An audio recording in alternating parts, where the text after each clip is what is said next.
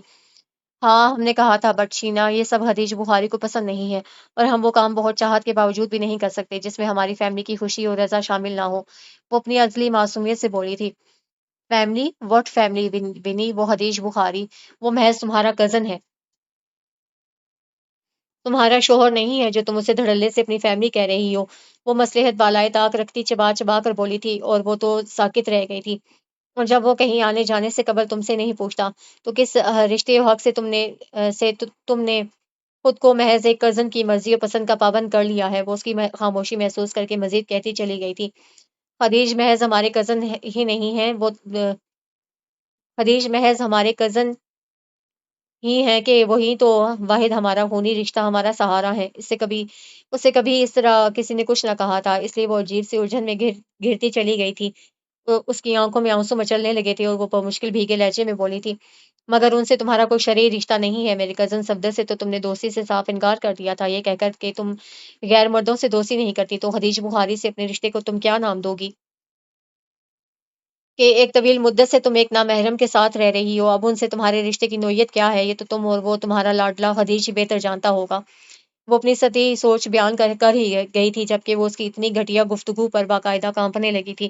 Cell phone اس کے ہاتھ میں لرز اٹھا تھا، وہ خود کو ہوا میں مولڈک تصور کرنے لگی تھی، جبکہ اس کی خاموشی سے اسے گویا شہ مل گئی تھی۔ مزید بکواس کرنے کی اس لیے وہ جو منہ میں آ رہا تھا کہتی جا رہی تھی، تم خوبصورت ہو، جوان ہو، تمہیں دیکھ کر تو بڑے بڑے عابد و زاہد بہک سکتے ہیں، زندہ مثال تو خود میرا کزن صفدر ہے جو تمہاری ایک جھلک پر مر مٹا تھا، اور جس کے کہنے پر بھی میں نے تم جیسی 18ویں صدی کی لڑکی سے راہ و رسم بڑھائے تھے، تو یہ کیسے ممکن ہے کہ تمہارے حسن کا جادو خدیج بخاری پر نہ چلا ہو؟ اور ایسے ہی تو تم اس کی ہر بات پر لبیک نہیں کہتی، یہ کرامات تو کسی خواہشات کا ہی پیش خیمہ لگتی ہیں، وہ تنفر سے کہہ رہی تھی۔ بکواس بند کیجیے اپنی، وہ یکدم ہی حلق کے بل چیخ اٹھی تھی۔ حقیقت پر تم پردہ نہیں ڈال سکتی ہو، حوینا بخاری، اور اپنے حدیث سے ذرا فرصت ملے تو کرنا مجھ سے مجھ سے رابطہ کے ایک صفدر ہی نہیں، بہت سے مرد تمہارے حسن کو خراج پیش کرنے کو دل و جان سے تیار ہو جائیں گے، اور صفدر تو تمہیں کچھ گھنٹوں کی منہ مانگی قیمت ادا کر دے گا۔ بس ذرا اپنے حدیث سے ذرا سی بے وفائی کرنی پڑے گی۔ اس نے کمینگی اور عامیانہ پن کی بھی حد کراس کر دی تھی۔ شٹ اپ شینا، ہمیں اندازہ ہی نہیں تھا کہ آپ ہمارے بارے میں اس طرح سوچتی ہیں، آپ کو اتنی گھٹیا گفتگو کرتے شرم آنی چاہیے۔ وہ باقاعدہ کانپتی روتے ہوئے کہہ رہی تھی، بھئی مجھے تو یہ بھی پتا ہے پتا کہ شرم کے سیڑھیا کا نام ہے۔ تمہاری اطلاع کے لیے عرض ہے کہ میں ایک کال گرل ہوں، اور تم میں مجھے نہیں، وہ صفدر حیات کو انٹرسٹ ہے، اور اسی کے کہنے پر میں نے تم سے دوستی کی کہ صفدر میرا کزن نہیں ہے، میں اس کی منظور نظر ضرور ہوں، اور اس کا نگاہ انتخاب جب تم پر ٹھہرا تو مجھے غصہ بھی آیا تھا، حسد بھی محسوس ہوئی تھی، مگر صفدر نے نوٹوں کی گڈیاں دے کر غصہ اور حسد کو بھسم کر ڈالا۔ اسے آج ہر حقیقت عیاں کر ڈالی تھی، اپنی سوچ سے اپنے عزائم تک، اور اس نے بے ساختہ منہ پر ہاتھ رکھ لیا تھا کہ صدمے و بے چینی سے اس کا برا حال تھا۔ مگر میں تم پر اپنا بہت وقت برباد کر چکی ہوں، صفدر کو تمہارا موبائل نمبر دے دوں گی، پھر وہ جانے اور تم۔ وہ اب اکتائے ہوئے انداز میں بولی تھی، ہرگز نہیں، آپ کسی کو بھی ہمارا نمبر نہیں دیں گی۔ وہ تڑپ کر چیخی تھی، مجھے تمہاری اجازت کی ضرورت نہیں ہے، اللہ حافظ۔ اس نے بکواس کر کے فون بند کر دیا تھا، اور وہ سن سی بیٹھی رہ گئی تھی۔ اوکے، اسی وقت اس کے کمرے کے دروازے پر دستک ہوئی تھی۔ اس نے اٹھ کر روم لاکڈ کر دیا تھا کہ وہ حدیث بخاری کی مخصوص دستک پہچان گئی تھی، اسی لیے اب دروازے سے ٹیک لگائے بری طرح سے سکنے لگی تھی کہ شینا کی باتیں اس کے کانوں میں گونجتی اسے بے چین کر رہی تھی۔ ونی، دروازہ کھولیے، ہمیں بتائیے کیا ہوا ہے۔ وہ جو دستک دینے کے بعد دروازہ کھلنے کے منتظر تھے، اس کے رونے کی آواز سن کر متفکر سے بلند آواز میں کہہ گئے تھے، آپ ہمارے کچھ نہیں لگتے حدیث، آپ سے ہمارا کوئی شرعی رشتہ نہ ہونا ہمیں ذلت اور رسوائی کے پاتال میں دھکیل گیا ہے۔ اس کی ہچکیاں بندھنے لگی تھیں اور شینا کے ذلت میں ڈوبے لفظ تیر کی طرح چبھنے لگے تھے۔ ہم اب آپ کا کبھی سامنا نہیں کر پائیں گے، کبھی بھی نہیں حدیث، کہ شینا نے ہمارے رشتے، ہمارے کردار پر انگلی اٹھا کر ہمیں جیتے جی مار ڈالا ہے۔ وہ متفکر سے دروازہ پیٹ رہے تھے، پریشانی سے اسے پکار رہے تھے، اور وہ بلک بلک کر روتی خود سے کہے جا رہی تھی، آپ دروازہ کھولیں ونی، ورنہ ہم دروازہ توڑ دیں گے۔ تفکر پر جیسے ہی اشتعال غالب آیا، وہ چیخ پڑے تھے، اور ان کی بات سن کر وہ زمین سے اٹھی۔ اس کے ذہن میں یکدم ہی منفی سوچ ابھری تھی، اور سوچ کے ابھرتے ہی اس کی نگاہ متلاشی انداز میں چکرانے لگی تھی، جیسے روم فریج کے اوپر رکھی باسکٹ میں چھری نظر آ گئی تھی، اور اسے لپک کر جیسے اپنے قبضے میں لیا تھا، اور آؤ دیکھا نہ تاؤ اپنی داہنی کلائی کی رگ بے دردی سے کاٹ ڈالی تھی۔ آپ دروازہ توڑ دیں حدیث بابا، کہ اب تو ان کے رونے کی آواز بھی نہیں آ رہی، مجھے بڑا ڈر لگ رہا ہے، اس طرح تو ونی بیٹا کبھی نہیں کرتی۔ اماں بھی چلی آئی تھی، مگر ان کی بھی ہر کوشش شکارت گئی تھی، اور آواز آنا بند ہوئی تھی، تو وہ دونوں ہی نہ جانے کیوں بہت بے چین ہو گئے تھے، اور جس وقت وہ دروازہ توڑ کر کمرے میں داخل ہونے میں کامیاب ہوئے تھے، گرے کارپیٹ لہو رنگ ہو رہا تھا، اور وہ دونوں ہی دیوانہ وار اس پر جھکے تھے۔ حدیث بخاری نے اس کے ہنسوں سے زرد چہرے کو دیکھتے ہوئے دل کی دھڑکن چیک کی تھی، اور افطار معمول سے کم ہونے کے باوجود کسی امید کے تحت اسے باہوں میں اٹھائے ہاسپٹل کی جانب دوڑ گئے تھے، اور اس کے بچپن کی حدود سے نکلنے کے بعد پہلی دفعہ تھا کہ انہوں نے اسے چھوا تھا، کہ وگرنہ جب اس نے بچپن کو خیر بات کہہ کر جوانی کی دہلیز پر قدم رکھا تھا، وہ نہ اسے نظر بھر کر دکھتے تھے، اور نہ ہی دعا تک کے لیے اس کے سر پر دست شفقت رکھتے تھے، کہ وہ اتنے ہی محتاط پسند تھے، مگر ان کی تمام محتاط پسندی، اچھی اور نیک تربیت و فطرت سب بیکار گئی تھی، کہ برائی دیکھنے والی آنکھ نے برائی دیکھے بنا بھی مفروضوں کی بنیاد پر برائی نہ صرف دیکھی تھی، بلکہ اس کا یوں کھلا اظہار کیا تھا کہ وہ خودکشی جیسی حرام فعل کی مرتکب ہوئے لمحے بھر کو بھی کانپی تک نہ تھی، جبکہ وہ تو اس کے اس اقدام کو لے کر مضطرب ہو گئے تھے، بے چینی سے آئی سی یو کے باہر ٹہل رہے تھے، کہ آئی سی یو کا دروازہ کھلا تھا، اور وہ بڑی بے قراری و عجلت میں آگے بڑھے تھے، کہ اپنے پورے وجود کے ساتھ ڈہ گئے تھے، کہ ان کے وہم و گمان میں بھی نہ تھا کہ کئی برس بعد اس دشمن جان سے یوں سامنا ہوگا۔ ان کو دیکھ کر ساکت تو وہ بھی رہ گئی تھی، مگر ان کی نسبت بڑی پھرتی سے خود کو کمپوز کر گئی تھی، جبکہ وہ اسے یک ٹک دیکھ رہے تھے۔ ان کی آنکھوں میں یکدم وہی بے قرار سی چاہت ڈیرا جما چکی تھی جو اس کے لیے مخصوص تھی۔ آپ کی پیشنٹ اب خطرے سے باہر ہیں، انہیں کچھ ہی دیر میں پرائیویٹ روم میں شفٹ کر دیا جائے گا۔ لہجہ بھر کو اس کا دل دھڑکا تھا، مگر وہ دل کی آواز کو پہلے کی طرح نظر انداز کرتی پیشہ ورانہ سنجیدگی سے کہتی نکلتی چلی گئی تھی، اور وہ ساکت کھڑے رہ گئے تھے، نہ اس کے پیچھے جا سکے تھے، اور نہ ہی ونی کے لیے آگے بڑھ سکے تھے۔ ہمیں کیوں بچایا؟ ہمیں نہیں جینا، ہمیں مر جانے دیا ہوتا۔ وہ اماں بی کو دیکھ کر سسکی تھی، کیا ہو گیا ہے ونی بیٹا آپ کو؟ کیوں کر رہی ہو ایسی باتیں؟ جانتی ہو نا آپ کہ خودکشی حرام ہے، تو پھر کیوں مرنے جا رہی تھی حرام موت؟ وہ بھیگی پلکوں سے اس کے محترم زرد چہرے کو دیکھ رہی تھی۔ ہم کچھ نہیں جانتے، ہمیں بس اتنا پتا ہے کہ ہمیں نہیں جینا، ہم مر جانا چاہتے ہیں۔ اس کے رونے میں شدت آ گئی تھی۔ بکواس بند کیجیے اپنی، خاموش تماشائی بنے حدیث بخاری پھنکارے تھے، اور ان کی موجودگی سے لا علم ان کے سامنے ان سے خائف وہ خود اذیتی سے لب چبانے لگی تھی۔ ایسا کون سا طوفان آ کر گزر گیا جو آپ حرام موت مرنے چلی تھیں؟ وہ اس کو ہاسپٹل لانے تک اور اس کی زندگی کی دعا کرتے جس اذیت و تکلیف سے گزرے تھے، وہی اس پر ظاہر ہوئی تھی، وہ جو وہ یوں اس پر چیخ اٹھے تھے، ہم نے جائز و حلال زندگی ہی کب گزاری ہے جو مرنے کا جائز اہتمام کریں، ایسی زندگی سے تو حرام موت ہی بہتر ہے۔ وہ خود اذیتی کی انتہا کو چھوتی لرز سے لہجے میں بولی تھی، ان دونوں کے ہی اضطراب میں اضافہ کر گئی تھی۔ ونی پلیز ہمیں بتائیے آپ کیوں اتنی ڈسٹرب اور ڈس ہارٹ ہیں؟ وہ اس کے لفظوں پر بے چین ضرور ہوئے تھے، مگر اس کی دگرگوں حالت دیکھ کر خود کو کمپوزڈ کرتے اسٹول کھینچ کر اس پر بیٹھے تھے اور نہایت شفقت سے پوچھا تھا، آپ ہمارے لیے کیوں کس حق اور رشتے سے پریشان ہو رہے ہیں؟ چلے جائیے یہاں سے۔ وہ جتنی نرمی اور شفقت سے بولے تھے وہ اسی قدر بھڑک کر چیخی تھی، بیہیو یور سیلف، یہ گھر نہیں ہاسپٹل ہے، ہم یہاں کوئی تماشا نہیں لگانا چاہتے۔ وہ اس کے انداز پر دبے دبے غصے سے بولے تھے، آپ کس تماشے سے بچنا چاہتے ہیں؟ ہم تماشا بن چکے ہیں، ہمارے پاک دامن پر شفاف کردار پر کیچڑ اچھالی گئی اور ہم چپ رہے کہ ہمارے پاس اپنی صفائی میں کہنے کو ایک لفظ نہیں تھا۔ وہ کمزوری کے باوجود اٹھ کر بیٹھ گئی تھی اور چہرہ ہاتھوں میں چھپائے بری طرح بلک رہی تھی۔ اس کے ہاتھ میں لگی ڈرپ کے لیے لگی نیڈلز نکل گئی تھی اور خون رسنے لگا تھا۔ ونی گڑیا، ہم آپ کی غیر مبہم لاجانی باتیں نہیں سمجھ پا رہے، آپ کو کس نے کیا کہا ہے؟ ہمیں بتائیے پلیز۔ وہ اس کی باتوں سے ہی نہیں اس کے بلکنے پر بھی تڑپ اٹھے تھے اور نہایت نرمی سے شفقت بھرے پچکارنے والے انداز میں استفسار کرتے اس کے کاندھے پر ہاتھ رکھ گئے تھے اور گویا ایسا کر کے انہوں نے قیامت کو آواز دے ڈالی تھی، مت چھوئیں ہمیں، دور ہو جائیں ہم سے، ہمارا آپ سے کوئی رشتہ نہیں ہے، آپ ہمارے محرم نہیں ہیں، نہ آپ ہمارے باپ ہیں، نہ ہمارے شوہر، تو پھر کس حق سے آپ نے ہمیں چھوا؟ وہ ان کا ہاتھ اپنے کاندھے سے بے دردی سے جھٹکتی ہسیانی انداز میں چیخ رہی تھی اور کب سے ضبط کرتے اشتعال کو دباتے حدیث بخاری اپنا ضبط کھو بیٹھے تھے اور اس پر ہاتھ اٹھا لیا تھا۔ زبان سے ایک لفظ مزید نکالا تو ہم آپ کو جان سے مار دیں گے، خونخوار لہجے میں کہتے نکلتے چلے گئے تھے، جبکہ وہ گال پر ہاتھ رکھ کے مزید بلکنے لگی تھی۔ اس کے چیک اپ کے ارادے سے آئیں ڈاکٹر شمسا واپس پلٹ گئی تھیں کہ ان کا دل جلنے لگا تھا اور دماغ سلگ اٹھا تھا، جبکہ حیران پریشان سی اماں بھی روتے ہوئے اسے چپ کرانے کی ناکام کوشش کرنے لگی تھی۔ اماں بی، ونی کو دیکھنے آج شام کچھ لوگ آئیں گے، آپ تیاری کر لیجیے گا، وہ ناشتہ کرتے ہوئے کہتے اماں بی کو ساکت کر گئے تھے۔ حدیث بابا، ابھی بٹیا مکمل سے حجاب نہیں ہوئی ہے، یہ وقت اس مسئلہ کو اٹھانے کا نہیں ہے کہ آپ ان کی ذہنی حالت سے بھی واقف ہی ہیں، وہ کہے بغیر نہیں رہی تھی، سب جانتے ہیں اماں بھی، اور جو نہیں جانتے وہ بتانے کو راضی نہیں ہے، مگر ہم نہ بچے ہیں نہ ہی کوئی کم عقل انسان ہے، ان کے رویے و باتوں سے جتنا سمجھ پائے ہیں اسی کی روشنی میں یہ قدم اٹھا رہے ہیں کہ ہم جلد از جلد اپنے فرض سے سبکدوش ہو جانا چاہتے ہیں۔ وہ بہت ٹھہرے ہوئے انداز میں بولے تھے کہ چاہے اسے کچھ واضح انداز میں نہیں کہا تھا، مگر وہ جتنا سمجھ پائے تھے اس کا لب لباب یہی تھا کہ وہ ان سے کوئی شرعی رشتہ نہ ہونے کے سبب پریشان ہے اور وہ اسے شرعی رشتہ جوڑ بھی نہیں سکتے تھے، اس لیے اس کی ذمہ داری سے آزاد ہو جانا چاہتے تھے۔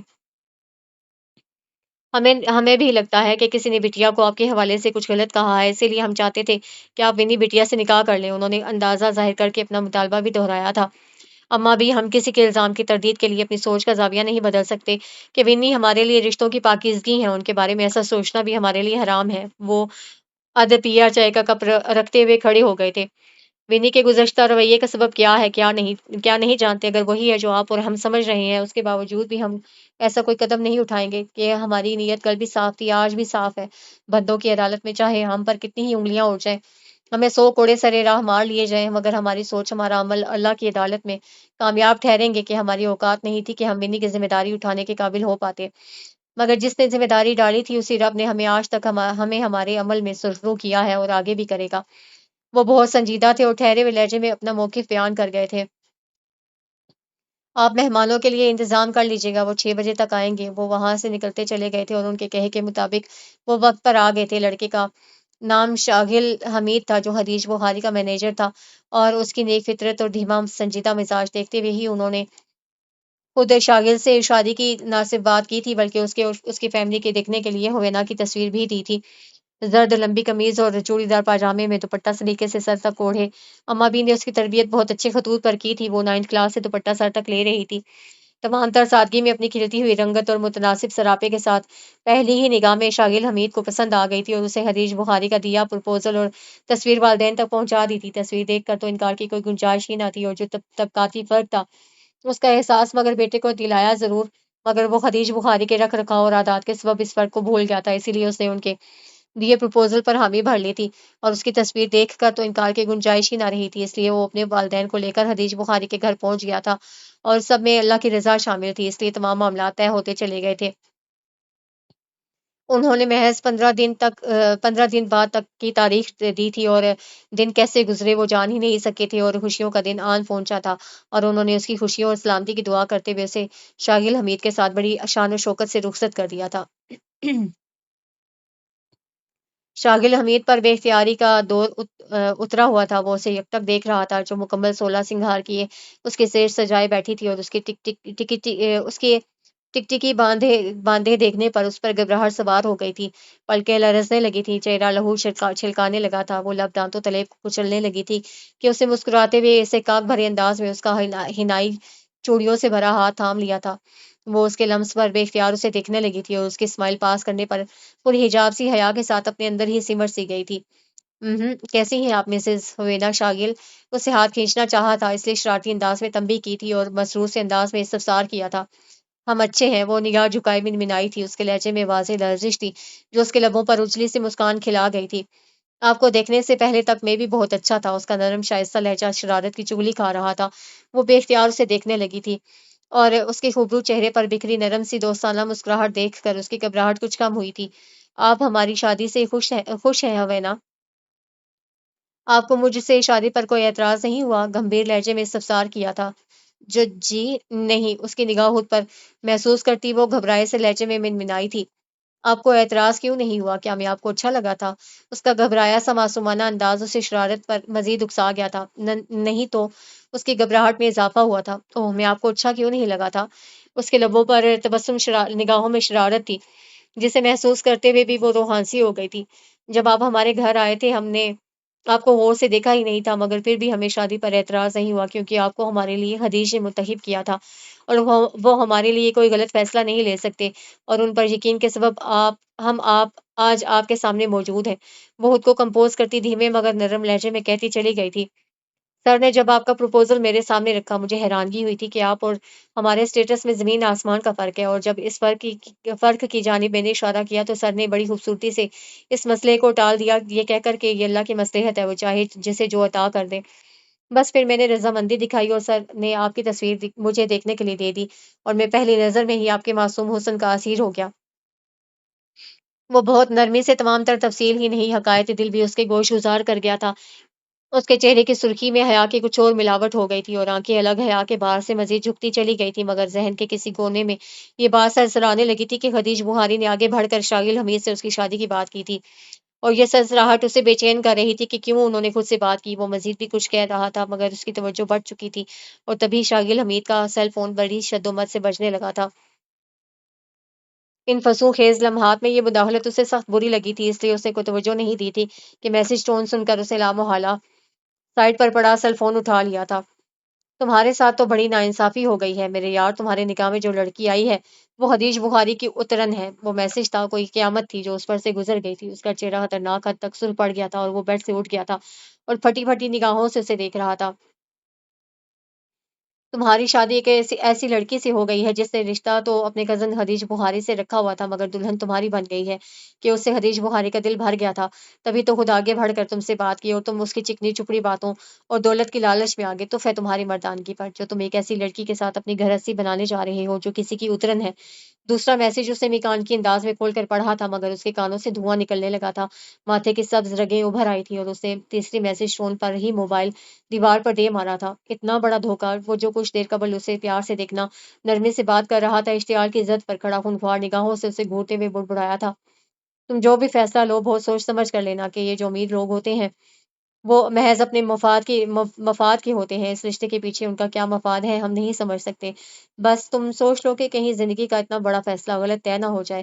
اس کی بڑبڑاہٹ کے درمیان ہی میں اسے اپنے کانوں میں اپنی ماں کی آواز گونجتی سی محسوس ہوئی تھی، اور اس کی آنکھوں میں مرچیں سی بھرنے لگی تھی۔ اشتعال کی زد پر آتا وہ اس کی طرف بڑھا تھا، اور بازو سے پکڑ کر جارحانہ انداز میں اسے بیڈ سے نیچے گھسیٹ لیا تھا۔ وہ اس افتاد پر انگشت بداندار رہ گئی تھی، اور اس کا وجود یوں کھینچے جانے پر لڑکھڑائی تھی، مگر وہ اسے اپنے مقابل کھڑا کر چکا تھا۔ تمہارا حدیث بخاری سے کیا رشتہ ہے؟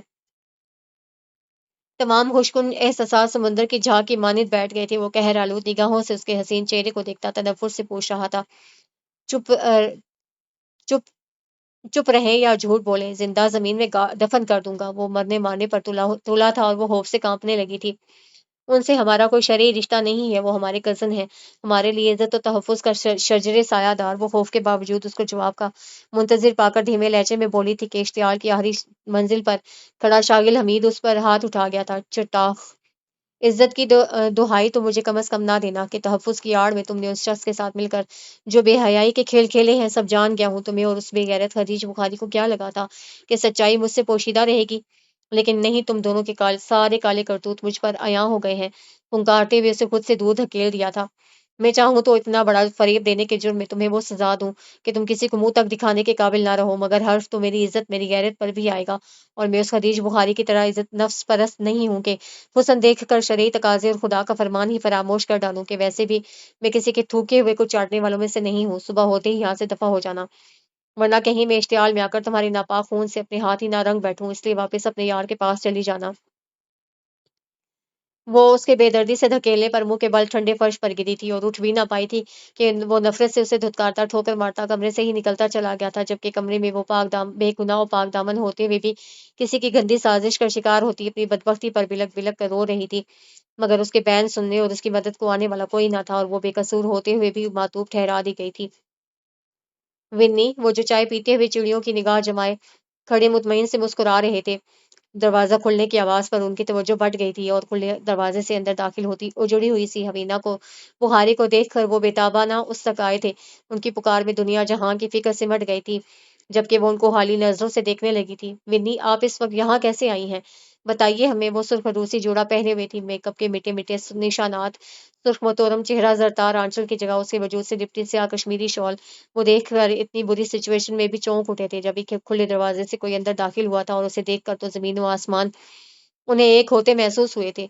کل رات ایک سرجری کی وجہ سے مجھے لیٹ نائٹ تک ہاسپٹل میں اسٹے کرنا پڑا تھا، اور اذانوں کے وقت جب میں ہاسپٹل سے نکلی تو مجھے اندازہ نہیں تھا کہ حوینہ سے میرا اس طرح ٹکراؤ ہو جائے گا۔ وہ خود پر سوالیہ نگاہیں محسوس کرتی کہتی چلی گئی تھی، لیکن لیکن آپ کو ملی کہاں؟ وہ جو مکان کے انداز میں اندر کی جانب بڑھنے لگی تھی، وہ اس کا بازو جکڑتے اسے روکتے ان سے مخاطب ہوئے تھے۔ میرے گھر کے نزدیکی اسٹاپ پر یہ اچانک میری گاڑی کے سامنے آ گئی تھی۔ میں نے بروقت بریک لگا کر انہیں نقصان سے بچا لیا اور انہیں پہچان کر آپ کے پاس لے آئی۔ یہ تو میں خود نہیں جانتی یہ وہاں کیسے پہنچی تھی اور اس حال میں خودکشی کیوں کرنا چاہتی تھی۔ وہ سنجیدگی سے تفصیل بتا رہی تھی۔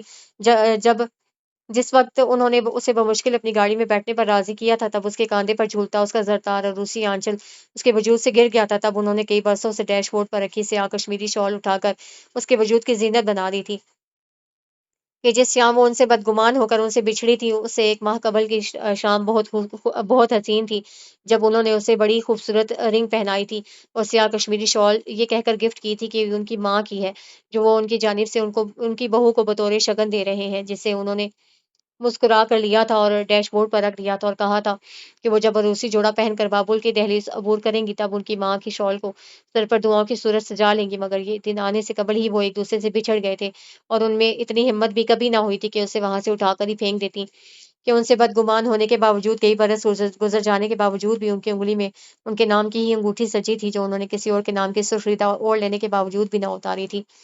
ونی، خدا کے لیے آج چپ نہ رہنا، ہمیں بتاؤ کیا ہوا ہے؟ شاغل نے آپ سے کیا کہا؟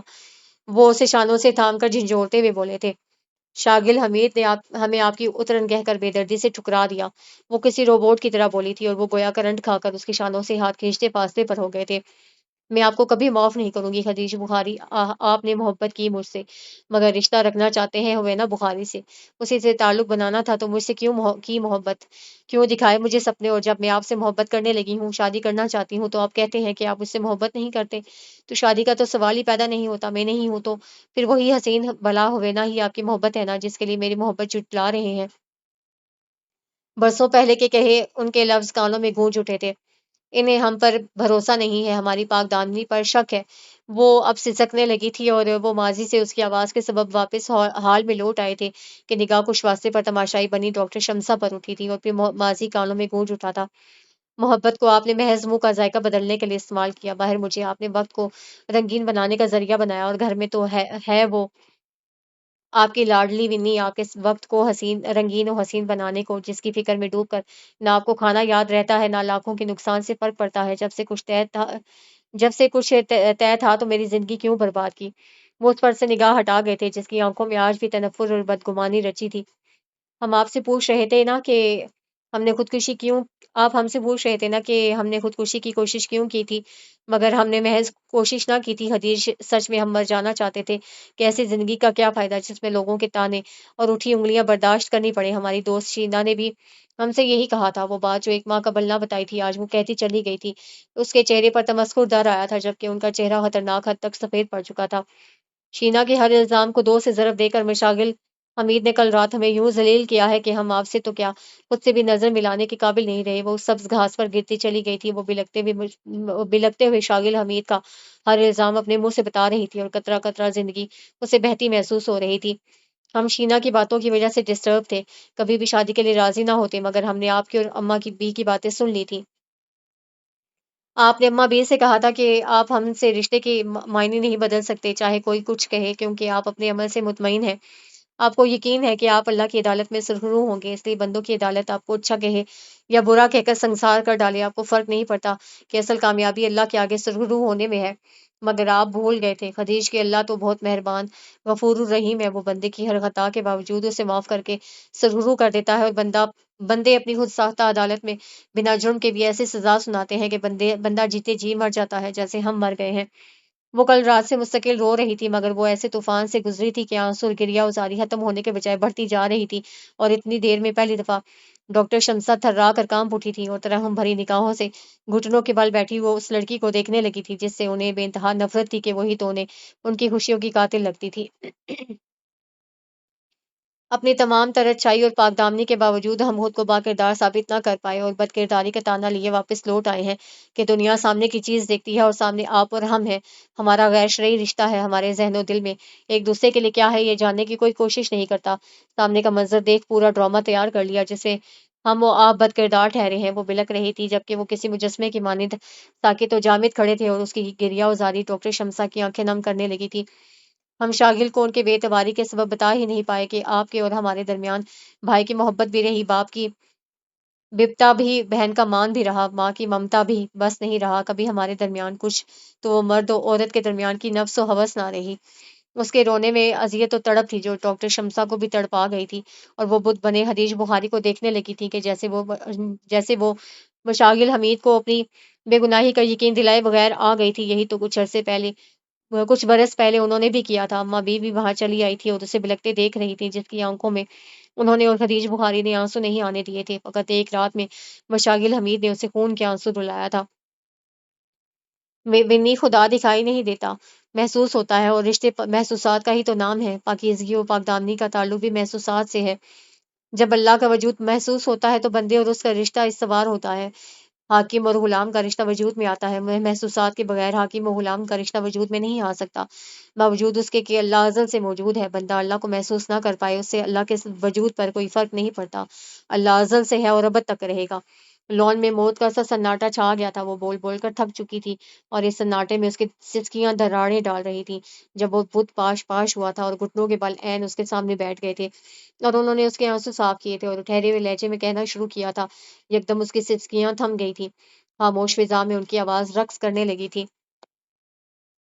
پاکیزگی و پاک دامنی کا تعلق بھی محسوسات سے ہے۔ سمندر میں پانی کے کتنے ہی قطرے جمع ہیں اور ہر قطرہ نہ ناپاک ہے اور نہ ہی پاک، ایسے ہی نہ ہر شرعی رشتہ پاک ہے، نہ ہی ہر غیر شرعی رشتہ ناپاک ہوتا ہے۔ لوگ تو شرعی رشتے کی آڑ میں بھی گناہ کرنے سے باز نہیں آتے، اور ہم پر تو اللہ کا کرم ہے کہ ہم کسی رشتے کے نہ ہوتے ہوئے بھی پاکیزہ زندگی گزارتے رہے۔ اور پاکیزگی کا تعلق جب دیکھنے سے ہی ہے ہی نہیں تو ہماری سوچ و عمل کی پاکیزگی کسی کو کیسے نظر آئے گی؟ لوگ تو اللہ کو محسوس کرنے میں ناکام ہوتے ہیں، اس کے وجود سے انکاری ہو کر بت تراش کر بیٹھ جاتے ہیں۔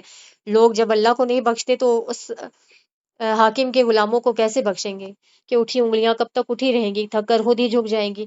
بس اچھائی اور نیکی نہیں جھکنی چاہیے، آپ نے جب کچھ غلط کیا ہی نہیں تو کیوں آزوتا ہے؟ باطل کبھی حق سے جیتا ہے؟ جیت تو حق ہی ہوتی ہے نا، تو بس حق پر قائم رہیے، اللہ راستے خود بنا دے گا، یہ تو آپ کی آزمائش ہے۔ وہ بہت نرم و ہلاوت بھرے لہجے میں کہہ رہے تھے۔ ہم اس آزمائش کے اہل نہیں ہیں خدیج، ہم لوگوں کی نگاہوں میں نفرت، لبوں پر اپنے لیے انگارے اگلتے نہیں دیکھ نہیں سکتے۔ وہ ان کی بات کے درمیان نم لہجے میں بولی تھی، آپ کو لوگوں کی پرواہ ہے جس سے آپ کا تعلق ہر واسطہ کب سانسوں کی ڈور کے ساتھ ٹوٹ جائے آپ کو اندازہ تک نہیں ہے، جبکہ آزمائش تو زندگی دینے والے رب کی جانب سے ہے۔ آپ اور ہم تو خوش نصیب ہیں کہ اللہ نے ہمیں اپنی آزمائش و امتحان کے قابل سمجھا۔ آپ اتنے سے گھبرا گئی، آپ بھول گئی آزمائش تو آپ کی آپ کی دینی ماں حضرت عائشہ رضی اللہ تعالیٰ عنہا کی بھی ہوئی تھی، مگر وہ پاک دامن خاتون تھیں۔ انہوں نے صرف اللہ سے لو لگائی اور اللہ نے ان کی پاک دامنی کو یوں ثابت کیا کہ ہر اٹھی انگلی ٹوٹ گئی، زبانیں بند ہو گئیں اور نگاہیں جھک گئیں، اور آپ رضی اللہ تعالیٰ عنہ دنیا و آخرت میں سرخرو ٹھہری۔ اگر آپ بھی غلط نہیں ہیں، پاک دامن ہیں، تو خود اللہ آپ کی پاک دامنی کے ثبوت کے لیے راہ نکال دے گا، اور تہمت صرف آپ پر نہیں، ہم پر بھی لگی ہے، مگر ہم اپنا فیصلہ اپنے اللہ پر چھوڑ چکے ہیں۔ اب آپ کی مرضی، چاہے جو کریں، صبر سے اللہ کی رحمت کا انتظار کریں، یا رو رو کر زمین آسمان ایک کرتے ہوئے حرام موت کو گلے سے لگا کر اللہ کی عدالت میں معطوف ٹھہرے۔ وہ ان کے سامنے سے اٹھے تھے اور نکلتے چلے گئے تھے، جبکہ ان کے الفاظ و لہجے میں کوئی سحر تھا جو اسے باندھ گیا تھا۔ اس کے اندر سے صدا آنے لگی تھی کہ وہ صبر کرے گی، اللہ کی رحمت کا انتظار کرے گی، کہ اللہ کے گھر دیر ہے، اندھیر نہیں ہے۔ اس نے آنسو پہنچ لیے تھے، اور ڈاکٹر شمسا اس کے مطمئن ہو جانے والے چہرے کو محض ایک نظر ہی دیکھ پائی تھیں، اور شکستگی سے محسوس کرتی خود کو ان کا مجرم پاتی ہارے ہوئے انداز میں دہلیز عبور کر گئی تھیں، کہ وہ بہت چاہ کر بھی اب وہاں نہ ٹھہر سکتی تھی، نہ ہی اپنے کیے کی اپنی سوچ کی معافی طلب کر سکتی تھی، کہ وہ دونوں ہی اپنا فیصلہ رب پر چھوڑتے انہیں شکستہ چھوڑ گئے تھے۔ السلام علیکم۔ چائے پیتے حدیث بخاری نے آواز پر سر اٹھایا تھا، اور 3 ماہ بعد مشاغل حمید کو سامنے پا کر ان کے چہرے کے عضلات تن سے گئے تھے، جبکہ اماں بھی کے ساتھ بیٹھی ہوینا کی رنگت لٹھے کی مانند سفید پڑ گئی تھی۔ اب یہاں کیا لینے آئے ہو؟ اسی وقت یہاں سے اپنی مکروہ صورت لے کر دفان ہو جاؤ۔ اماں بھی غصے سے پھنکاری تھی۔ پلیز اماں بھی، غصہ نہ کیجیے، مشاغل ہمارے مہمان ہیں، اور ہم گھر آئے مہمان کو بے عزت نہیں کر سکتے۔ مشاغل حمید کی رنگت متغیر ہو گئی تھی، مگر وہ کچھ بول نہیں پایا تھا، مگر وہ جب بولے تھے اپنے مخصوص نرم لہجے میں ٹھہرے ہوئے بولے تھے، اور اسے بیٹھنے کو کہہ دیا تھا۔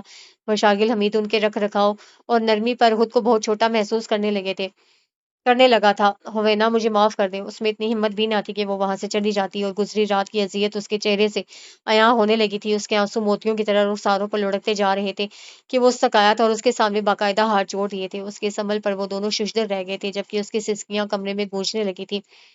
میں نے آپ کے کردار پر انگلی اٹھائی، آپ پر تہمت لگائی، مجھے معاف کر دیں ہوینا۔ اس کا لہجہ بھیگ گیا تھا، کہ حالات بعض اوقات انسان کو اس نہج پر لے جاتے ہیں کہ وہ جلد بازی میں ایسا قدم اٹھا لیتا ہے کہ اس کا عمل پچھتاوا بن جاتا ہے، جبکہ وہ اپنے عمل پر پچھتاتا آج مجرموں کی طرح سر جھکائے کھڑا تھا۔ شادی کی شب مجھے ایسے میسیجز موصول ہوئے کہ میں اپنے سوچنے سمجھنے کی ہر صلاحیت کو ہی فراموش کر گیا۔ وہ اس کے رونے پر مزید پشیمان ہوا تھا، اور بھیگے لہجے میں کہتا چلا جا رہا تھا، اس بات کی پرواہ کیے بغیر کہ کوئی اس کی بات سننا بھی چاہتا ہے یا نہیں۔ وہ لب بھیجے کھڑے تھے، اور اس کی سسکیاں ہر گزرتے لمحے کے ساتھ بلند ہوتی جا رہی تھیں۔ اگر میں آپ پر الزامات کی بوچھاڑ کرنے کی بجائے اپنے شک کی تصدیق کر لیتا، تو حالات یکسر مختلف ہوتے، نہ آپ اذیت میں ہوتی اور نہ میں پشیمان ہوتا، مگر میں وہ گھٹیا قسم کے میسیجز پڑھ کر آپ سے اور سر سے بدگمان ہو گیا، اور آپ کو نفرت سے دھتکار کر اپنے گھر سے نکل جانے کو کہہ دیا، اور میں 3 ماہ اسی گھمنڈ میں رہا کہ میں نے ایک بد کردار عورت کو اپنے گھر میں نہ بسا کر بہت بڑا کارنامہ سر انجام دیا ہے، مگر کل رات مجھ پر منکشف ہوا کہ جھول آپ کے کردار میں نہیں، میری نیت میں تھا۔ میری جلد بازی کا سارا قصور تھا، اور کل ہی میرا سارا گھمنڈ چکنا چور ہو گیا، اور مجھے اپنا وجود پاتال میں گرا محسوس ہو رہا ہے، کہ میں کیسے اتنا اندھا ہو گیا کہ بغیر کسی ثبوت کے ایک عورت پر تہمت لگائی۔ اس کے لہجے سے یاسیت و پشیمانی عیاں ہو رہی تھی، اور وہ اب تک اس کے سامنے ہاتھ جوڑے اور نظر جھکائے کھڑا تھا، اور تفصیل بتانے لگا تھا کہ کیسے اس پر تمام حقیقت کھلی۔ صفدر حیات کا اسی صبح کی شام جب وہ اجڑ کر لوٹ آئی تھی، بہت برا ایکسیڈنٹ ہوا تھا، جس میں اس کا پورا جسم مفلوج ہو گیا تھا۔ اس کی دولت اور اس کی دوستیاں اور رشتے کچھ کام نہیں آ رہا تھا۔ ہر گزرتے دن کے ساتھ اس کا ہر رشتہ اسے دور ہو گیا تھا، اور وہ ہاسپٹل کے بیڈ پر کسی ناکارہ شے کی مانند پڑا تھا، اور وہ اسی اسپتال میں تھا جس میں ڈاکٹر شمسا اپنے فرائض کی انجام دے رہی تھی۔ وہ انہی کا پیشنٹ تھا۔ انہیں ہر گزرتے دن کے ساتھ ہی لگتا تھا کہ جیسے وہ کچھ کہنا چاہتا ہے، مگر اس کی حالت میں کسی قسم کا سدھار نہ تھا، اور 2 ہفتے قبل اس کی حالت بہت بگڑ گئی تھی، اور اس کے اشارے سمجھتے ہوئے انہوں نے اسے کاغذ پینسل پکڑائی تھی، جس پر اس نے اپنی تمام تر طاقت لگا کر 3 نام درج کر دیے تھے: ہوینا، خدیج، مشاغل۔ وہ ناموں کو دیکھ کر ہی چونک اٹھی تھی۔ یہ نام تم کیا کہنا چاہتے ہو؟ وہ بے قراری سے پوچھ رہی تھی، مگر اس کی حالت بگڑنے لگی تھی، اور وہ اس کے معالج ہونے کے باوجود اس کا ٹریٹمنٹ نہیں کر پائی تھی، کہ وہ تو ناموں پر الجھی تھی۔ بتاؤ مجھے، کیسے جانتے ہو انہیں، کیا کہنا چاہتے ہو؟ اس کی حالت پہ نظر انداز کیے انہوں نے اس کو شانوں سے پکڑ کر جھنجھوڑ ڈالا تھا، اور اس کی آنکھوں سے آنسو گرنے لگے تھے، اور اس نے بگڑتی ہوئی حالت کے ساتھ کچھ اشارے کیے تھے جو وہ پریشانی میں محسوس نہیں کر پائی تھی، اور وہ ان کے سوالوں کا جواب دیے بغیر اذیت سے تڑپتے ہوئے معافی کی خواہش دل میں لیے دنیا سے چلا گیا تھا، اور وہ مستقل اس کے والدین کے بارے میں ہی سوچ رہی تھی۔ اس کے والدین سے بھی ملی تھی، لیکن سب بے سود رہا تھا، اور وہ 1 ہفتہ بیمار رہنے کے بعد پھر سے ہاسپٹل آنے لگی تھی۔ ڈاکٹر صاحبہ، کیا آپ اس شخص کو جانتی تھی جو اس کے دیے اشارے کو سمجھ گئی تھی؟ کہ ان ناموں کے ذریعے مجھے تو کچھ سمجھ نہیں آیا تھا، نرس کے ذہن میں جو سوال گردش کر رہے تھے وہ پوچھے بغیر نہیں رہی تھی، اور وہ یہ نہیں بولی تھی کہ وہ اس شخص کو نہیں، ان ناموں کو جانتی تھی نہیں، اور مجھے زندگی بھر افسوس رہے گا کہ میں یہ جان نہیں پائی کہ آخر وہ کہنا کیا چاہتا تھا، وہ یاسیت سے بولی تھی۔ ڈاکٹر صاحبہ، آپ نے شاید اس وقت نوٹ نہیں کیا تھا، مگر مجھے لگا تھا جیسے وہ موبائل فون کی طرف اشارہ کر رہا تھا۔ نرس کی بات پر وہ چونک اٹھی تھی۔ یہ تم کیسے کہہ سکتی ہو؟ بے قراری سے بولی تھی۔ اس وقت آپ بھول گئی تھیں کہ آپ ڈاکٹر ہیں اور اس مرتے ہوئے شخص کا آپ نے علاج کرنا ہے، اسی لیے میں نے ڈاکٹر وارسی کو بلانے کے لیے اپنے سیل فون سے انہیں کال کی تھی جب میں نے اس کی نگاہیں محسوس کی تھی، اور مجھے یہی لگا تھا جیسے وہ کسی سے بات کرنا چاہتا ہے۔ نرس آگے بھی کچھ کہہ رہی تھی مگر ان کے کانوں میں سسکتی ہوئی بھیگی آواز گونج اٹھی تھی۔ مشاغل ہم سے بہت نرمی و عزت سے بات کر رہے تھے کہ ان کے موبائل پر کال اور میسیجز آنے لگے، اور پھر ان کا ہم سے رویہ بدل گیا۔ انہوں نے ہمیں نفرت سے دھتکار دیا۔ نرس اور ہومینا کی باتیں گڈ ہونے لگی اور انہوں نے دوڑ لگا دی، دیوانوں کی طرح بھاگتے ہوئے پارکنگ تک پہنچی تھی اور ریش ڈرائیونگ کر کے وہ صفدر حیات کے گھر پر موجود تھی۔ اس کی والدہ انہیں دیکھ چڑ سی گئی تھی کہ پہلے ہی انہوں نے ان کا بہت وقت برباد کیا تھا۔ صفدر کا سیل فون مجھے نہیں پتا کہاں ہے، آپ پلیز یہاں سے جاؤ، اب آپ نے ہمارے گھر آ کر ہمیں پریشان کیا تو ہم پولیس سے رابطہ کریں گے۔ انہوں نے چھوٹتے ہی صفدر کے موبائل کا پوچھا تھا، تب وہ قدرے غصے سے بولی تھی، آپ صرف ایک بار مجھے صفدر کے کمرے میں اس کا موبائل ڈھونڈنے دیں، بخدا اس کے بعد میں آپ لوگوں کو پریشان نہیں کروں گی۔ انہوں نے باقاعدہ ملتجی انداز میں کہتے ہوئے ان کے سامنے ہاتھ جوڑ دیے تھے اور انہوں نے نہ چاہتے ہوئے بھی انہیں اجازت دے دی تھی۔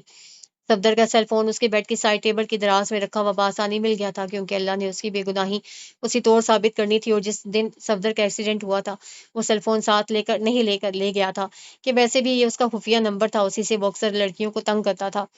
ڈاکٹر شمسا نے سب سے پہلے کانٹیکٹ لسٹ اوپن کی تھی مگر انہیں ہوینا کا یا مشاغل کا نمبر نہیں معلوم تھا، اس لیے وہ کانٹیکٹ لسٹ میں ان دونوں کے نمبر موجود ہونے کے باوجود پہچان کا مرحلہ طے نہیں کر سکی تھی، اور انہوں نے ڈائل کیے نمبرز اوپن کیے تھے۔ صفدر نے رات کے 2:30 بجے کانٹیکٹ لسٹ میں رقیب کے نام سے محفوظ نمبر پر 3 مسڈ بیلز دی تھیں کہ کال ریسیو نہیں کی گئی تھی۔ انہوں نے ڈیٹیلز کو غور دیکھا، دوبارہ ریڈ کیا تھا، اور تاریخ انہیں چونکا گئی تھی کیونکہ 16 اگست کو وہ خدیج بخاری سے بچھڑی تھیں، اس لیے یہ تاریخ انہیں فراموش نہیں ہوتی تھی، اور جس صبح انہوں نے اسے بخاری ولاس چھوڑا تھا اس دن 16 اگست تھی، اور آخری کی گئی کال 16 اگست 2:35 کی تفصیل ظاہر کر رہی تھی۔ ان کا ذہن کچھ اور ہی سوچنے لگا تھا، وہ بات اصل بات کی تہ میں تقریباً اتر گئی تھی، اور کچھ سوچ کر اب انہوں نے میسیجز اوپن کیے تو جیسے جیسے رقیب کے نمبر پر سینڈ کیے میسیجز وہ پڑھتی جا رہی تھی، ان کے چہرے کی رنگت بھی بدلتی جا رہی تھی کہ میسیجز پر انتہائی گھٹیا الفاظ لکھے گئے تھے۔ ایک کے بعد ایک میسیج اوپن کر کے انہوں نے 5 میسیجز پڑھے تھے، جبکہ جسے بھیجے گئے تھے اس نے آخر کے 2 میسج تو پڑھے ہی نہ تھے کہ 3 میسیجز ہی اسے بدگمان کر گئے تھے۔ ایک کے بعد ایک میسج اوپن کرتے وہ چھٹا میسج انہوں نے اوپن کیا تھا، شینا ڈارلنگ، میں نے جو سوچا تھا وہ انجام بھی دے گیا ہوں کہ جس لڑکی پر صفدر حیات کا نظر انتخاب ٹھہرا تھا وہ اگر صفدر حیات کی باہوں میں نہیں آ سکتی تو اسے اتنی آسانی سے کسی اور کا بھی بننے نہیں دوں گا کہ میں تو اس کے حسن کے جلوے سوچ سوچ کر بے بسی محسوس کروں، اور وہ میرا رقیب جو اسے لے اڑا ہے اس کے ساتھ مزے کرے تو ایسا نہیں ہوگا کہ جو کچھ میں اس کو میسج کے ذریعے کہہ چکا ہوں اس کے بعد بھی عزت سے تو کیا نفرت کے ساتھ بھی اپنے گھر میں بسائے گا، تو اس سے بڑا بے غیرت دنیا میں نہ ہوگا۔ ان کی آنکھوں سے آنسو گر رہے تھے کہ وہ بے خیالی میں وہ ٹیکسٹ بھی پڑھ چکی تھی جو شینا کو کیا گیا تھا۔ انہوں نے خود کو بہت ملامت کی تھی کہ انہیں خود میں اور صفدر حیات میں کوئی فرق نظر نہیں آ رہا تھا کہ اس نے بنا بخاری کی کردار کشی کی تھی، اور انہوں نے خدیج بخاری کی وہ سیل فون اپنے ساتھ لے آئی تھی اور اپنے نمبر سے رقیب کا نمبر ڈائل کیا تھا اور اس سے مل کر سیل فون اسے دے دیا تھا۔ انہیں کی مانند مشاغل حمید بھی منہ کے بل گرا تھا۔ مجھے معاف کر دے ہوئے نا، جیسے ہی تمام تر تفصیل کا اختتام ہوا تھا کمرے میں سناٹا چھا گیا تھا، اور سناٹے میں اس کا رونا بلکنا دراڑیں ڈالتا جا رہا تھا کہ وہ ہارے ہوئے شکستہ انداز میں گھٹنوں کے بل اس کے قدموں میں جھک گیا تھا، اور نہ صرف اپنے جرم کی معافی لبوں سے مانگی تھی، اس کے پاؤں بھی پکڑ لیے تھے۔ میں آپ کا گنہگار ہوں ہوینا، مجھے بخش دیں۔ وہ اس کے پاؤں پکڑے بچوں کی طرح رو رہا تھا کہ وہ 2 قدم پیچھے ہو گئی تھی۔ ہم انہیں معاف نہیں کر سکتے، معاف نہیں کر سکتے، وہ اذیت زدہ لہجے میں بولی تھی، اور وہ اپنے آنسو صاف کرتے اس تک آئے تھے۔ ہم نے آپ سے کہا تھا نا کہ اللہ سب سے بڑا منصف ہے، وہ ضرور ہمارے ساتھ انصاف کرے گا۔ آپ کو آپ کے صبر کا پھل مل گیا ہے ونی، اور جس اللہ کے لیے آپ نے صبر کیا کہ اللہ تعالیٰ معاف کرنے والوں کو بہت پسند کرتا ہے، اسی اللہ کے لیے مشاغل کو معاف بھی کر دیں۔ ان کا وہی نرم عاجزانہ سا انداز تھا، وہ رونا بھول کر انہیں دیکھنے لگی تھی۔ اس کی آنکھوں میں واضح شکوہ تھا، اور وہ اس کی آنکھوں کی تحریر پڑھتے دھیمے سے مسکرا رہے تھے۔ ہم آپ کی جگہ ہوتے تو تب بھی ہم اتنی آسانی سے اپنے مجرم کو معاف کر دیتے۔ انہوں نے اس کی آنکھوں کی تحریر زبان سے کہی تھی اور اس کے آنسو گرنے لگے تھے۔ ہاں، کیونکہ کردار کشی صرف عورت کی نہیں ہوتی، کے انگلیاں اٹھانے والے مرد کے بے داغ کردار کو بھی اپنے شک کی آگ سے جلا کر خاکستر کر دیتے ہیں۔ جس اذیت سے آپ محض 4 ماہ گزری ہیں، ہم نے یہ اذیت 6 سال برداشت کی ہے۔ ان کی آنکھیں یکدم لہو رنگ ہو گئی تھی اور وہ تینوں ہی انہیں دیکھنے لگے تھے۔ اور پھر بھی ہم انہیں معاف کر چکے ہیں کہ ہم نے اپنا معاملہ اللہ پر چھوڑ دیا تھا، اور اس منصف نے جب انصاف کر دیا ہے، ہمیں اپنی رحمت سے بندوں کی عدالت میں بھی سرخرو کر دیا ہے، تو ہم کیوں اپنے رب کی نافرمانی کے مرتکب ہوں کہ ہمارا اللہ معاف کرنے والوں کو پسند کرتا ہے، اور ہماری دی ایک معافی اگر ہمیں ہمارے اللہ کے قریب کر سکتی ہے، اس کے پسندیدہ لوگوں میں کی صف میں جگہ دے سکتی ہے، تو ہزاروں ہزار تو لاکھوں اذیتیں بھی فراموش کی جا سکتی ہیں، اور ہم نے اپنے رب کی رضا کے لیے انہیں معاف کر دیا ہے۔ اور آپ مشاغل کو معاف کرتی ہیں یا نہیں، یہ آپ کا ذاتی فعل ہوگا، ہم تو یہی چاہتے ہیں کہ آپ خوش رہیں۔ ان کے خوبرو چہرے پر سکون و اطمینان رقم تھا، اور انہوں نے فیصلے کی دور انہیں سونپ کر بات ہی ختم کر دی تھی، اور اس نے اپنے سر پر ٹھہرے ان کے دست شفقت پر سکون سے ایک فیصلہ لے لیا تھا کہ جب وہ اتنے اچھے اور پرسکون تھے تو ان کی پرورش و تربیت انہیں کے ہاتھوں ہوئی تھی، اس لیے وہ ان کی سوچ کی مخالفت نہیں کر پائی تھی، اور مطمئن سی ان کی روش پر چل پڑی تھی کہ یہی سیدھا اور فلاح کا راستہ تھا۔ ہم نے آپ کو معاف کیا رمشا۔ ان کے الفاظ کیا تھے، اس کے رونے میں شدت آ گئی تھی، اور اس نے جس وقت انہیں ایک ٹیکسٹ کیا تھا تو اسے امید نہیں تھی کہ وہ آ جائیں گے، اور اس کی آنکھوں میں حیرت دیکھ کر بولے تھے، آپ کی پکار پر ہم سے رہا نہیں گیا، ہم آپ کے بلانے کے سبب اور مقصد سے انجان صرف یہاں تک اس لیے آئے کہ آپ کو انتظار کی اذیت نہیں سونپنا چاہتے تھے۔ وہ انہیں دیکھ کر کچھ بول نہیں پائی تھی کہ وہ اپنے ازلی سنجیدہ لہجے میں شروع ہو گئے تھے، اور اس کے آنسو گرنے لگے تھے کہ وہ اس کے بلانے کا مقصد ہی جان گئے تھے، اور وہ ندامت سے کوئی معافی کے لیے اپنے منہ سے کوئی لفظ ادا کرتی کہ وہ اسے معافی نامہ ہی دے گئے تھے۔ یہ آپ کیا کر رہی ہیں؟ ان کے خود ہی بنا معافی طلب کیے معاف کر دینے پر وہ خود کو بہت چھوٹا سمجھنے لگی تھی، اور وہ جو جانے لگے تھے ان کے پاؤں جکڑ گئی تھی، اور وہ تو اپنے پورے وجود سے کانپ اٹھے تھے۔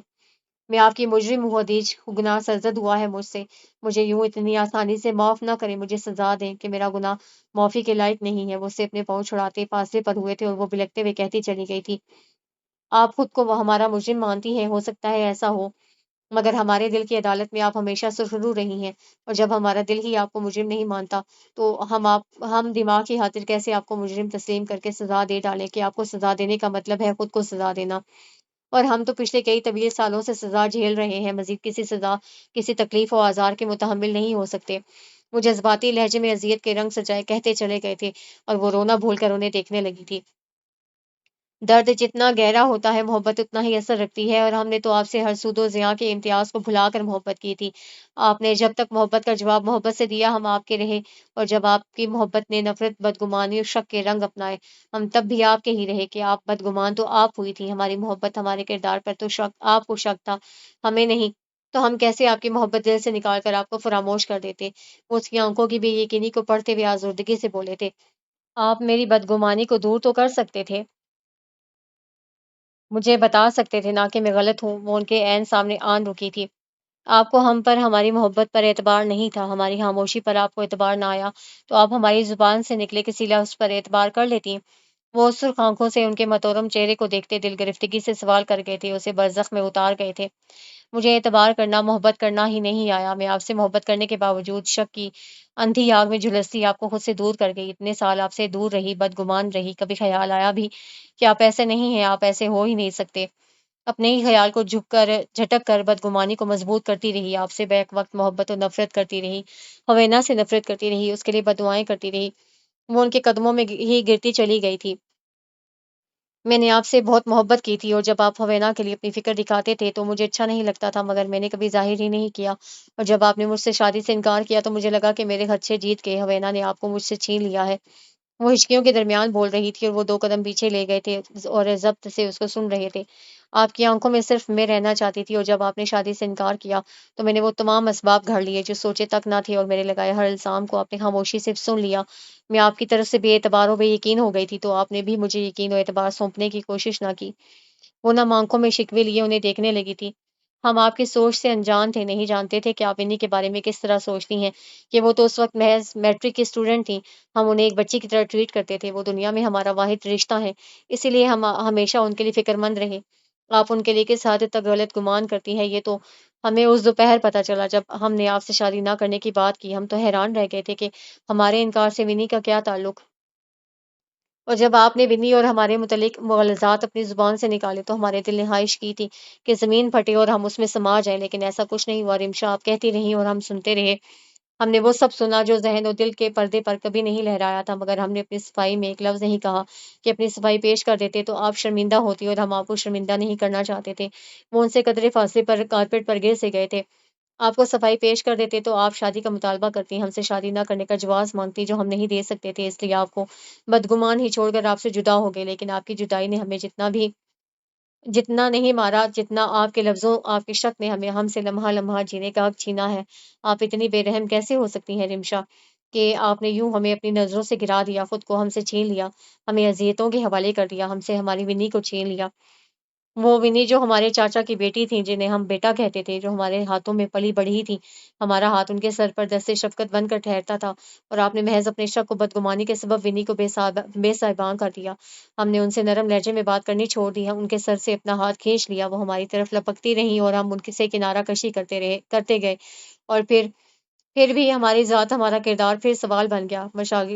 مشاغل حمید پر بھروسہ کیا اور انہوں نے بھی آپ کی روش اپنائی، ونی کو بے اعتبار کر ڈالا۔ ہم کہاں غلط تھے رمشا، جو ہمارے ساتھ آپ نے اور مشاغل نے اتنی سنگدلی دکھائی؟ ہمارا ہر سانس ہمارے لیے آزار بنا دیا۔ ان کی آنکھوں سے آنسو گرنے لگے تھے۔ آپ کو کھونے سے ڈرتی تھی، اور جب آپ نے جدائی کا پروانہ تھمایا تو مجھے یہی لگا کہ آپ ہوینا کی وجہ سے مجھ سے شادی نہیں کرنا چاہتے۔ میرے سوچنے سمجھنے کی ہر صلاحیت ہی مفلوج ہو گئی تھی، وہ سسک اٹھی تھی۔ اور ایسی کیا بات تھی کہ آپ نے میری غلط فہمی دور نہ کی؟ بتائیے مجھے، کیوں کیا تھا آپ نے مجھ سے شادی سے انکار کیا؟ آج آپ کو میں چپ نہیں رہنے دوں گی۔ آپ کی خاموشی کی میں نے پہلے ہی بہت سزا جھیلی ہے۔ صفدر حیات کے موبائل فون کے ذریعے سچائی مجھ پر نہ کھلتی تو مزید جھیلتی رہتی، دنیا تو اپنی خراب کر ہی لی تھی۔ دو پاک باز لوگوں پر بہتان باندھنے کے سبب میری آخرت بھی خراب ہوتی، اس کے رونے میں بدستور اضافہ ہو رہا تھا۔ ہم نے آپ کو معاف کر دیا ہے اور اللہ سے دعا کریں گے کہ آپ کو معاف کر دیں۔ وہ آسین کے کف سے آنسو رگڑتے کھڑے ہو گئے تھے۔ جواب دیے بغیر نہیں جا سکتے آپ خدیج، وہ ان کا بازو تھام گئی تھی۔ گزرا وقت آ نہیں سکتا رمشا، جو ہوا اسے بھول جائیے، اور یہ یقین رکھیے کہ آپ کے ہر الزام نے کیسے ہی ہمارا جگر چھلنی کیا ہو، آپ کے الفاظ کی باز گزشت ہماری نیند کی راہ میں آتی رہی ہو، ہم نے آپ کے لیے کبھی دست بدعا بلند نہ کیا، ہمیشہ اللہ سے آپ کے لیے دعا کی۔ ہم نے مشکل وقت کو اللہ کی رضا جان کر گزارا، اس لیے آپ کو معاف نہ کرنے کا سوال ہی نہیں ہے، وہ اپنے مخصوص ٹھہرے ہوئے لہجے میں کہتے چلے گئے تھے۔ ہم آپ کے اطمینان کے لیے ذہن و دل کے سچائی و آمادگی سے کہہ دیتے ہیں کہ ہم نے آپ کو معاف کیا۔ آپ خود کو ہمارا مجرم سمجھنا چھوڑ دیں۔ وہ نرمی سے اس کا ہاتھ اپنے بازو سے ہٹا گئے تھے۔ خاموشی اور اثار ہر مسئلے کا حل نہیں ہوا کرتے خدیجہ، اور آپ نے جو غلطی 4 سال پہلے کی تھی اس کو دہرا رہے ہیں، مجھے میری الجھنوں کے ساتھ چھوڑ کر جا رہے ہیں۔ جبکہ سوال کے جواب نہ ملے تو بدگمانی کو جنم دیتے ہیں۔ پہلے شاید میری محبت کی شدت نے مجھے آپ سے بدگمان کر دیا تھا، اور ایسا پھر ہوا تو اس میں آپ کی اچھائی کا ہاتھ ہوگا۔ اس کی نم مگر بھاری آواز پر ان کے قدم تھم گئے تھے۔ جب آپ کو پہلی دفعہ یونیورسٹی میں دیکھا تھا، ہم نے تبھی فیصلہ کر لیا تھا کہ آپ سے ہی شادی کریں گے، اسی لیے تو ماں جی کی شال آپ کو دی تھی۔ وہ ان دونوں کی یادوں کو وہ ان دنوں کی یادوں، ان خوشگوار لمحات میں کھو سے گئے تھے، مگر ہم نے سوچا بھی نہیں تھا کہ قسمت ہمارے ساتھ اتنا بھیانک مذاق کرے گی۔ ہمیں اپنی خواہشات، اپنے ارمان اپنے ہی قدموں تلے روند کر آپ سے اپنی راہیں الگ کرنی پڑیں گی۔ انہوں نے اذیت سے اپنے لب بھیج کر گویا خود کو کمپوز کرنے کی ناکام کوشش کی تھی۔ آپ کی خوشیوں، آپ کی آسودگی اور آپ کے وجود کی تکمیل کے لیے ہمیں ایک ایسا فیصلہ لینا پڑے گا کہ ہم اندر سے مر جائیں گے، مگر ہم نے آپ کے لیے اپنا نہیں سوچا۔ ہمارے ساتھ میں آپ کی آسودگی پھن پھیلائے بیٹھی تھی، اس لیے ہم نے آپ سے کہہ دیا کہ ہم آپ سے شادی نہیں کر سکتے کہ رمشا ہم ایک حادثے میں بہت بڑی کمی کا شکار ہو گئے تھے، اور ہم سے شادی کے بعد جس کی آپ بھی شریک بن جاتی، اور یہ ہمیں گوارا نہیں تھا کہ رمشا کہ ہم آپ کو دھوکا دیتے، آپ کو آپ کے حق سے محروم کر دیتے۔ ان کے چہرے پر اذیت کا جال بچھا ہوا تھا۔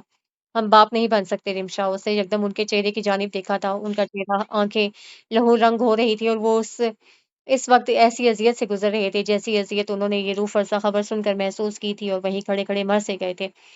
اور ہم آپ کو اپنی کمی کا شریک نہیں بنا سکتے تھے، اس لیے شادی سے انکار کیا، اور آپ نے ہماری تکلیف کو جانے بنا، ہمارے اقدام کو سمجھے بنا ہمیں اپنی ہی نہیں خود ہماری نظروں سے بھی گرا دیا۔ آپ کے الزام پر جتنا دکھ نہیں ہوا تھا، جتنی تکلیف ونی کے حوالے نے دی تھی، اور جب آپ کے الفاظ کی باز گزشت بڑھی، ہم نے سوچا کہ ہم آپ کو معاف نہیں کر پائیں گے، کہ آپ نے ہم سے ہمارا واحد رشتہ چھین لیا تھا۔ لیکن جب آپ نے ٹیکسٹ کیا کہ آپ ہم سے ملنا چاہتی ہیں، ہم آپ کے گھر آ جائیں، تو ہم انکار نہیں کر سکے، آپ کا مان نہیں توڑ سکتے تھے۔ وہ لب اور مٹھیاں بھینچے خود کو کمپوز کرنا چاہ رہے تھے۔